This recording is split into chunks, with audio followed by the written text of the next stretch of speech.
దినము తెల్లవారుజామున 6 గంటల 5 గంటలకి ఆయన ఆత్మ 120 ఆత్మలుగా విభాగించబడింది. హల్లెలూయా, హల్లెలూయా. కాబట్టి ప్రియమైన దేవుని బిడ్డలారా, ఆ విభాగింపబడిన మనసు నీ మీదకు కూడా రావాలి అంటే, నీ మీద కూడా ఆ ఆత్మ కుమ్మరించబడాలి అంటే ఏకాత్మ కావాలి, పరిశుద్ధతలోనికి రావాలి. ఎవరో చెప్తే రావడం కాదు, నీ మనసు హృదయము నీ ప్రేరేపణ రావాలి. నీ ప్రేరేపణ వచ్చి నీ అందరికి నువ్వు నేను సరెండర్ అవుతున్నాను. యేసు ప్రభుని ఎవరిలా కథకు వచ్చారు? వాళ్ళు కేవలం ఆ కథకు వచ్చారు. అంతకు ముందే ఆయన సిద్ధపడ్డాడు. ఆయన అనేక సార్లు నేను అనేక సార్లు మందిరంలో వాక్యం చెప్తున్నా కదా, ఆ మందిరంలో కనపడ్డా కదా, ఆనాడు ఎందుకు నన్ను లాక్కెళ్ళారు, ఈనాడే దొంగగా వచ్చి ఒక బందికోట్లాగా నన్ను తీసుకెళ్ళడానికి వచ్చాను. నేను దేవుని పెట్టారా ఇట్లా చెప్పుకుంటూ పోతే ఎన్నో ఆత్మీయ మర్మాలు ఉంటాయి. కానీ మనం వినగలిగే చెవులు గ్రహించే మనసు ఉండాలి. మనం విడిచిపెట్టి వెళ్ళిపోతే ఉపయోగం లేదు. ఇవన్నీ కూడా ప్రభు రికార్డ్ చేసుకుంటాడు. ప్రతి ఒక్కరు కూడా రికార్డ్ చేసుకుంటాడు. కానీ ఆ దినాన మనం వెళ్ళిన దినాన మన క్లాసులో చూసినప్పుడు ఏది తక్కువగా మీ జీవితం తక్కువండి, ప్రభు ఎక్కువగా ఉన్నాడు గొప్ప అంటాడు. సరిపడా తూకం లేకపోతే ఆయన ఒప్పుకోరు. అందుకనే సమయం ఇచ్చినప్పుడు శుద్ధీకరించబడాలి. వాక్యం ద్వారా నిన్ను దేవుడు శుద్ధీకరించు, నన్ను శుద్ధీకరించయ్యా.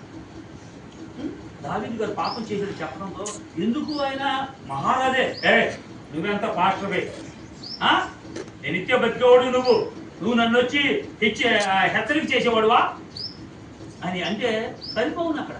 కానీ దేవుని మాటకు లోబడి నువ్వు పాపం చేశావు, హెప్సిబాను తీసుకొచ్చుకొని నీ భార్యగా చేసుకున్నావు, తన భర్తను తీసుకెళ్లి యుద్ధంలో పెట్టి చంపేపించావు, నీ కుటుంబం మీద నేటి నుంచి శాపం రాజ్యం వెళ్తున్నది. ఎప్పుడైతే ఏ చెప్పాడో దక్కన సింహాసనం నుంచి ఆ భయమటి సర్కిల్ పడిపోయి నేర్చుకుని లోపలికి వెళ్ళి రాజవస్త్రం తీసి పారేస్తుంది, సాధారణ వస్త్రాలు వేసుకుని ప్రభు చదువుకుని ఎన్నో దినాలు కావచ్చు, మాసాలు కావచ్చు, ఏడ్చి ఏడ్చి ఏడ్చి ఆయన తన యొక్క పాపాన్ని విడిచిపెట్టడానికి దేవుడు ఏడ్చుకుంటాం. మరి మనం చేసిన పాపాలకి మనం ఎన్ని దినాలు ఏడుస్తున్నాం? కనీసం ఒక్క దినమే ఏడుస్తున్నామా? ఒక గంటను ఏడుస్తున్నావా? ఒక గంటను విలపిస్తున్నావా? నేను చేసిన పాపమే ప్రభా, నన్ను క్షమించు అని ఎప్పుడైనా ఒప్పుకుంటున్నావా? లే. అలాంటప్పుడు నువ్వు శుద్ధులుగా ఎట్లా మార్చబడతారు చెప్పండి? వాక్యం అడిగేది అదే, వాక్యం అడిగేది అదేనమ్మా. తెలుసుకోవాలి.